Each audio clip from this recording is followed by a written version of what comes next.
Alright, in one shot, I'll show you my little raised bed here. Alright, it's my only heirloom tomato. It's indeterminate. It's the Golden Jubilee. This comes from Bonnie plants. It's the only Bonnie plant I put in here. The other ones are from the local nursery here, and I'm not sure where they get theirs from, but there are other distributors. Looks like flies are coming in. I just fed some Alaska fish emulsion into this bed, and as soon as you do that, the flies start coming because they smell that rotting fish and all that yummy goodness, and they start coming around and seeing what's rotting, what's rotting, what's over here. Over here, that's a celebrity tomato. The celebrity tomato is a determinate variety, so it's going to flower and fruit all at the same time. You do not sucker these. If you sucker these, you are just wasting fruit. Okay? But with the indeterminate ones, you can sucker them or not sucker them.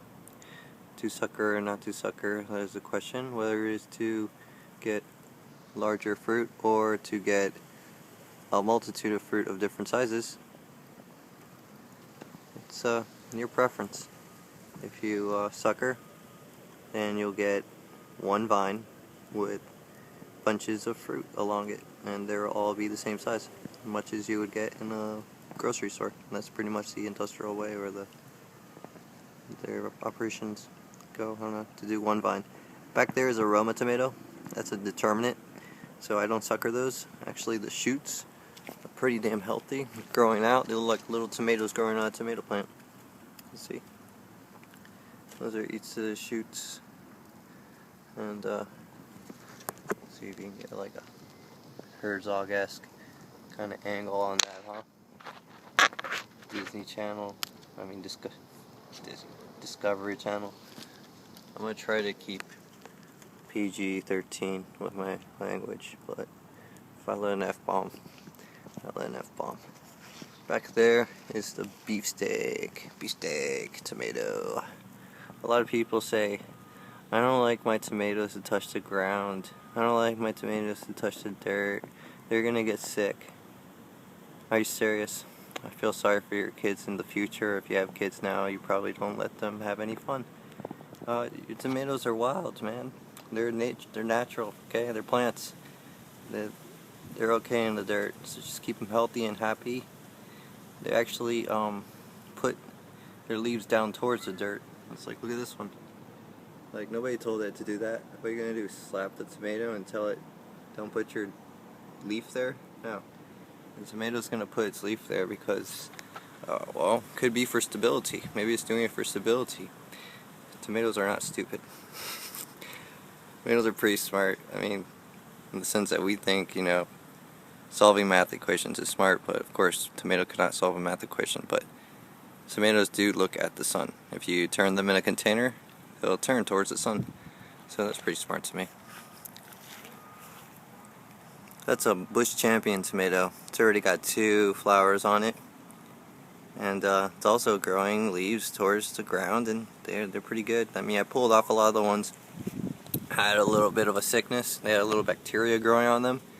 But I've since sprayed pretty much every 4 days with kelp meal, and kelp meal is a natural antibiotic. Kelp is, so keeps them pretty healthy. Over here, I got my Thai peppers. Sawadee-kap. Alright, got the Thai dragon peppers, and they're doing pretty well. I'm transplanting them from pots, and this one was really yellow, and it's already starting to get some of its green back. Yeah. Well, this is a citronella plant, and here's my lizard heaven that I made.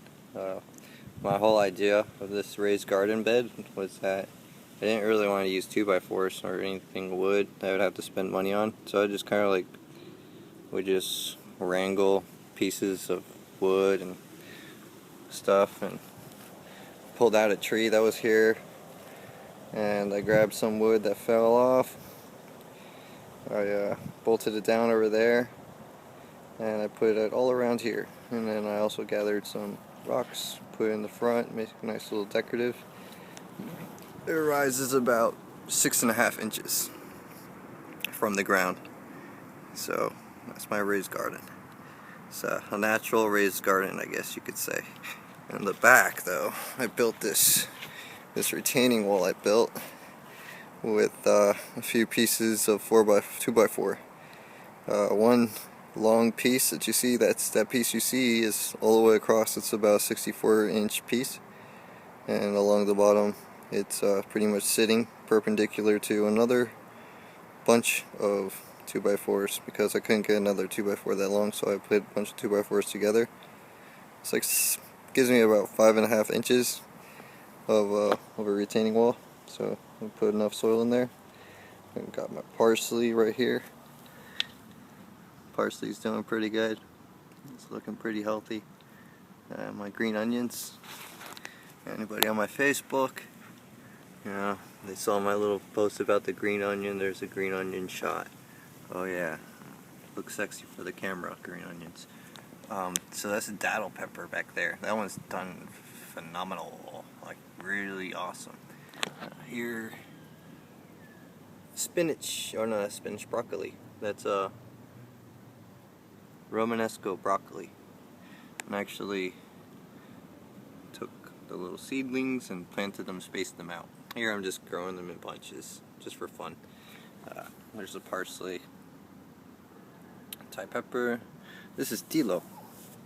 This is an herb. Comes from Caribbean islands, grows in the Caribbean islands. I just transplanted it, so it's not doing too good. But tilo, it's like a relaxant. You seep it in boiling water. It's kind of alkaline, so you have to seep it for a while. But it's a Cuban thing. Haitian, Jamaican, grows all around the Caribbean. Tilo. That's it. It grows like mint though, so I have to grow it in that container, or else it'll be like tilo. So that's it. I'm gonna get you another view. That's it. It's my garden. It's 5 different types of varieties of tomatoes. I hope I introduce you to all of them on my citronella plant. And alright, I can just show you right now, about 2 miles away from the ocean. The whole bottom is pretty much sand. If you dig, like right here, it's some good dirt, but it's really sandy and loamy. That's what they call sandy and loamy. So it's like, yeah, see, that's what I'm growing on top of. I got topsoil and whatnot in there. So that's topsoil, aragonite, and perlite. It's sphagnum peat moss. Lots of different types of guano. So really green, really good. And I'm testing out the whole wood chip method. So, alright, until next time. See ya. Keep growing.